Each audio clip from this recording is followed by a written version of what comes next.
आज की हमारी जो क्लास है वो बेस्ड है बेसिकली लिटरेचर के ऊपर। आज हम लिटरेचर का करने वाले हैं वर्क।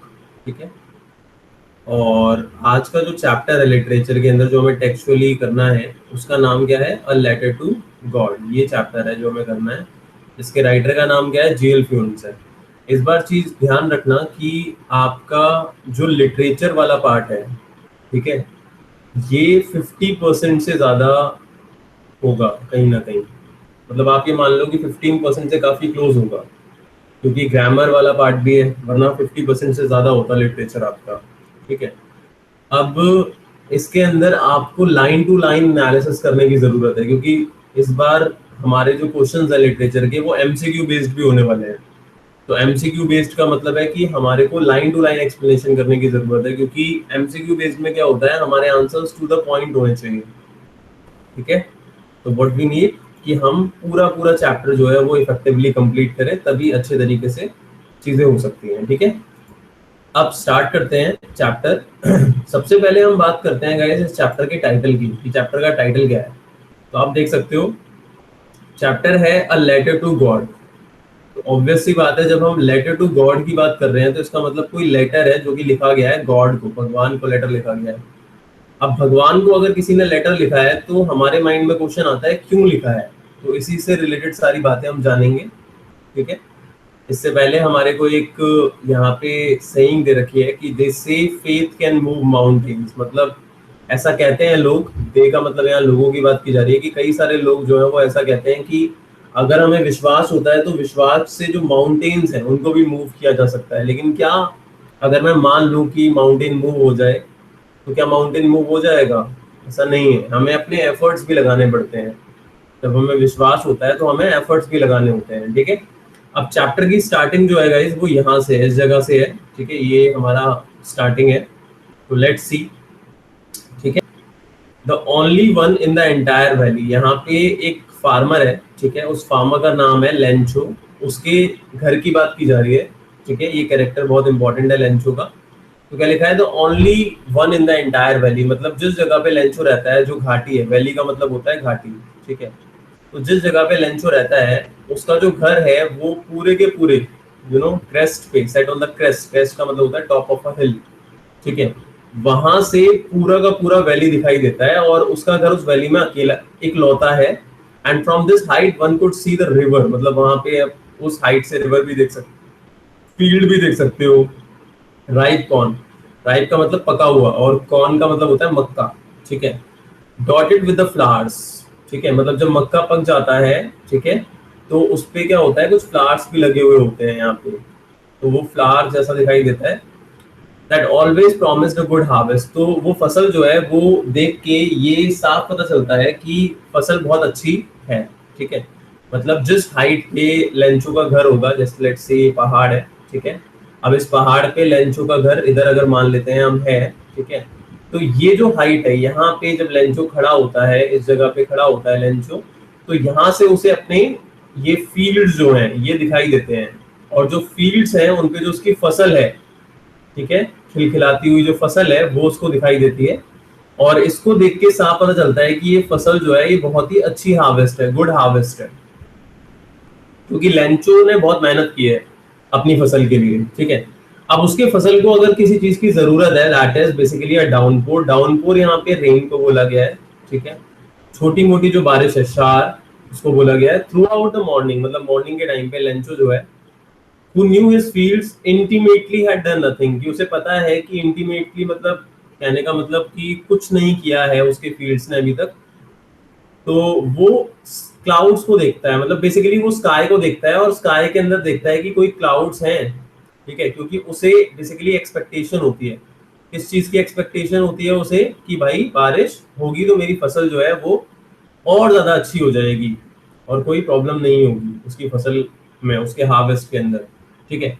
अब किस तरफ देखता है वो, नॉर्थ ईस्ट की तरफ देखता है। Now we are really going to get some water. Women, the women who was preparing supper replied. अब सपर किसको कहा जाता है, बेसिकली जो रात का भोजन होता है मेनली, ठीक है, उसको कहा जाता है। वैसे तो सफर हम रात और दिन के भोजन के बीच में जो नाश्ता होता है उसको भी कह सकते हैं, बट यहाँ पे dinner it will be considered. कि जो वुमेन सपर प्रिपेयर कर रही है वो कहती है कि हमें जरूर अब पानी मिल जाएगा, और लेंचो रिप्लाई करता है कि हाँ गॉड विलिंग, मतलब अगर भगवान चाहेगा तो जरूर मिलेगा। The older boys were working in the field, कि जो बच्चे थे उसके, जो ओल्डर बॉयज का मतलब जो बड़े लड़के होंगे, वो फील्ड में काम कर रहे थे, और जो छोटे बच्चे थे वो घर के पास में खेल रहे थे। इतने में वुमेन ने सबको बुला लिया, मतलब लेंचो की वाइफ होगी, उसने सबको बुला लिया कि चलो डिनर के लिए आ जाओ। And it was during the meal that, अब जिस टाइम पे मील चल रहा था, जिस टाइम पे लेंचो और उसकी फैमिली जो थे वो खाना खा रहे थे, तो उस टाइम पे लेंचो ने कुछ प्रिडिक्ट किया। लेंचो ने कुछ प्रिडिक्ट किया, कुछ एक्सपेक्ट किया। हुआ क्या कि जो ड्रॉप्स थी रेन की वो गिरने लग गई, ठीक है। और नॉर्थ ईस्ट के डायरेक्शन में ह्यूज माउंटेन्स ऑफ क्लाउड्स, मतलब बहुत बड़े बड़े बादल थे जो उसको दिखाई दे रहे थे नॉर्थ ईस्ट के अंदर, और बारिश जो है वो धीरे धीरे होने लग जाती है। मतलब जो एक्सपेक्टेशन लेंचो की थी वो कहीं ना कहीं यहाँ पे पूरी हो जाती है। The air was fresh and sweet, मतलब जो एयर थी वो काफी अच्छी चल रही थी। और ये बंदा जो है, मैन मतलब लेंचो की बात हो रही है, कि ये बिना किसी दूसरे रीजन के, सिर्फ इसके पास एक ही रीजन होता है और कोई दूसरा रीजन नहीं होता, ये रेन को अपनी बॉडी पे फील करे। तो ये बाहर जाता है और चिल्लाता है कि भाई ये रेन ड्रॉप्स नहीं है, बल्कि ये क्या है, कॉइन्स है। अब यहाँ पे ध्यान रखो कि जो लेंचो है उसने रेन ड्रॉप्स को कॉइन से कंपेयर किया। ये क्वेश्चन कई बार एग्जाम के अंदर आता है कि उसने रेन ड्रॉप्स को कॉइन से कंपेयर क्यों किया। तो उसने कॉइन से इसलिए कंपेयर किया है क्योंकि ये रेन ड्रॉप्स उसके लिए एक अच्छी हार्वेस्ट लेके आएंगे, और अच्छी हार्वेस्ट जो है वो उसके लिए पैसा लेके आएगा, इसीलिए उसने रेन ड्रॉप को कॉइन्स बोला है। अब जो बड़ी बड़ी ड्रॉप्स होती हैं उनको वो 10 सेंट के पीसेस, मतलब कॉइन्स हैं कहता है, और जो छोटी ड्रॉप्स होती हैं रेन की उसे 5 सेंट पीसेस कहता है। पीसेस का मतलब, वैसे पीस मतलब एक एक टुकड़ा, लेकिन यहाँ पीसेस कॉइन्स को रेफर किया गया है। अब विद अ सेटिस्फाइड एक्सप्रेशन, मतलब उसको थोड़ी सी सेटिस्फेक्शन फील होता है, और कहता है कि ये जो राइप कॉर्न है फ्लावर्स के साथ ड्रेप्ड, मतलब कवर हो चुका है, ठीक है, इन अ कर्टेन ऑफ रेन। इसके अंदर रेन के कवर, मतलब कर्टेन में, कर्टेन का मतलब ऐसे पर्दा होता है, लेकिन यहाँ पे बात हो रही है कि रेन ने जो कॉर्न फ्लावर्स है उसको कवर कर लिया है, पूरी कॉर्न की जो फसल है, हार्वेस्ट है, उसको कवर कर लिया है। अब धीरे धीरे क्या होता है, मौसम बिगड़ जाता है कि अब स्ट्रॉन्ग विंड चलने लग जाती है, ब्लो ब्लो मतलब बहना।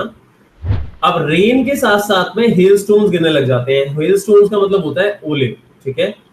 अब ये देख के लेंचो को लगता है कि कहीं ये कोई सिल्वर कॉइन्स तो नहीं है। पहले वो 10 सेंट पीसेस और 5 सेंट पीसेस कह रहा था रेन की ड्रॉप्स को, तो अब सोचता है कि क्या ये कहीं सिल्वर कॉइन्स तो नहीं है। अब जो उसके बच्चे होते हैं वो रेन में जाते हैं, उनके लिए तो एक खेल ही होता है, और जो फ्रोजन पर्ल्स थे, मतलब जो ओले थे, उनको बीनने लग जाते हैं। अब ये मैन मैन मतलब लेंचो जो है वो कहता है कि मतलब जो मौसम है वो बहुत ज्यादा खराब हो रहा है, आई होप ये रेन जो है क्विकली पास हो जाए, क्योंकि अगर ये क्विकली पास नहीं हुई तो बहुत दिक्कत होने वाली है। And for an hour the hell rain on the house, और घर पे ओले बरसते रहते हैं, लगभग 1 घंटा हो जाता है ओले बरसते रहते हैं। एंड जो गार्डन है, हिल साइड एरिया है, जो उसकी फसल है, पूरी वैली जो है वो पूरी की पूरी कवर हो जाती है। ऐसा लगता है पूरी एक वाइट शीट कवर हो गई है हर जगह पे साल्ट की, ये ओले से कवर हो जाती है क्योंकि, और ट्रीज पे एक पत्ता तक नहीं बचता। और ये पूरी जो कॉर्न उसने मतलब बोई थी, लेंचो ने कॉर्न की जो फसल थी उसने जो बोई थी वो पूरी डिस्ट्रॉय हो जाती है। प्लांट जो है प्लांट से अब जा चुके हैं, और लेंचो की जो बेसिकली क्या नाम है, सोल होती है, जो उसकी आत्मा होती है, वो सैडनेस से फिल हो जाती है, उसको समझ नहीं आता कुछ भी। अब स्टॉर्म पास हो जाता है तो वो अपने फील्ड्स के बीच में जाता है और अपने बच्चों से, अपने सन से कहता है कि अब प्लेग, प्लेग वैसे तो यहाँ पे ग्रुप को बोला गया है लॉकस्ट के, लेकिन प्लेग महामारी को भी कहा जाता है, ठीक है। कि लोकस, लोकस क्या होता है, एक बेसिकली इंसेक्ट्स का ग्रुप होता है, ठीक है, स्वार्म्स का, स्वार्म्स इंसेक्ट ही होते हैं, ठीक है, जो क्रॉप्स को डिस्ट्रॉय कर देता है। तो वो ये कहता है कि अगर इनका भी कोई झुंड आता तो शायद फसल बच जाती, लेकिन ये जो हेल स्टोन्स हैं उन्होंने तो फसल बिल्कुल छोड़ी ही नहीं है, पूरी की पूरी जो फसल है वो बर्बाद हो चुकी है, ठीक है। अब the hail has left nothing, ये हेल ने कुछ भी नहीं छोड़ा। And this year we have no corn, हमारे पास कोई कॉर्न नहीं है, तो पैसा कहाँ से आएगा। अब वो रात बड़ी दुख भरी रात होती है, and all our work for nothing. Lencho यही सोचता है कि हमने जो भी किया मतलब अब किसी काम का नहीं है, there is no one who can help us, कोई हमारी मदद नहीं करेगा। We will all go hungry this year, कि हम लोग तो भाई इस वक्त और इस साल भूखे मर जाएंगे। ये लेंचो के मन में चल रहा था कि भाई अब तो हम भूखे मर जाएंगे। But in the hearts of all, but सब लोगों के दिल के अंदर गाइज एक सॉलिटरी होप थी। सॉलिटरी का मतलब होता है सॉरी सिंगल है। उस सिंगल हाउस के अंदर, जो सिंगल घर था उस वैली के अंदर, वहां पे एक सिंगल होप थी, and that was help from God. क्योंकि लेंचो को ये लगता है कि कोई भी इंसान भूख से तो नहीं मरता, और मुझे लगता है कि भगवान हमारी मदद जरूर करेंगे, क्योंकि भगवान से कुछ भी नहीं छुपता है, भगवान को पता होगा हमारे साथ क्या हुआ है। तो don't be so upset even though this seems like a total loss. कि ऐसा लग रहा है कि बहुत ज्यादा लॉस हो गया है, लेकिन don't worry about that. No one dies of hunger, no one dies of hunger, that's what they say. तो ये मतलब लोग यही कहते हैं कि कोई भूख से नहीं मरता। And all through the life Lencho thought, Lencho के मन में यही चल रहा होता है कि भाई हेल्प लेंगे हम गॉड से, जिसकी आईज जो है उससे कुछ नहीं छुपा है, एंड उसकी आईज सब कुछ देखती हैं कि क्या किसके मन में चल रहा है। कंसाइंस का मतलब अंतरात्मा होता है, ठीक है, यहाँ दिल भी कह सकते हो आप, कि किसके दिल में क्या चल रहा है वो सब देख सकता है भगवान।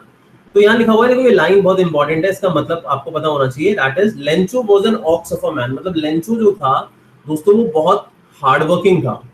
ऑक्स ऑफ अ मैन मतलब कि एक बैल की तरह वो वर्क कर सकता था, he was very hard working, ठीक है, but working like an animal in the field. But उसे लिखना पढ़ना आता था, और फॉलोइंग संडे उसने डे ब्रेक के टाइम क्या किया, एक लेटर लिखने का सोचा।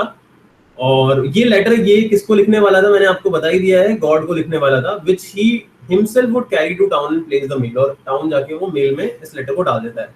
ये एक लेटर टू गॉड था दोस्तों। इस लेटर के अंदर जो लेंचो है उसने मदद मांगी थी। अब किससे मदद मांगी थी लेंचो ने? लेंचो ने मदद मांगी थी भगवान से। अब भगवान से क्या मदद मांगी थी वो लेटर में आपको पता चलेगा। उसने लिखा, गॉड, ही रोट, अगर आपने मेरी मदद नहीं की तो मेरी फैमिली और मैं इस साल भूखे मर जाएंगे। मुझे 100 पैसोस की जरूरत है। यहाँ पैसोस क्या है दोस्तों? उस कंट्री की करेंसी है, ठीक है। पैसोस आप सर्च कर लेना बाद में कि कौन सी कंट्री की पैसोस करेंसी होती है।